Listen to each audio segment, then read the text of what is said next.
పారిపోయాడు, ఏ కొబ్బరి తోటలోనో దాక్కున్నాడు.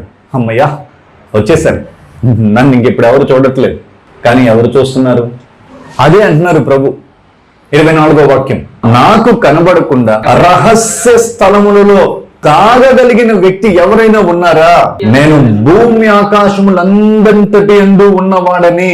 నువ్వు కొబ్బరి తోటలో దాక్కో, లేదు బంధువులలో దాక్కో, బావిలో దాక్కో, చెట్టెక్కి దాక్కో, తాడి చెట్టెక్కి దాక్కో, బిల్డింగ్ కింద దాక్కో, లేకపోతే బిల్డింగ్ పైన దాక్కో, పెంట్ హౌస్ లో దాక్కో, లేకపోతే ఎక్కడికైనా వెళ్ళిపో, నీ ఇష్టం. నువ్వు ఎక్కడికి తప్పించుకుంటావు? నా కన్ను నిన్ను వెంబడించట్లా? నువ్వు ఎక్కడికి తప్పించుకుంటావు? బహుశా నీ భార్య నుంచి తప్పించుకుంటున్నావు, నీ భర్త నుంచి తప్పించుకుంటున్నావు, నీ బిడ్డల నుంచి తప్పించుకుంటున్నావు.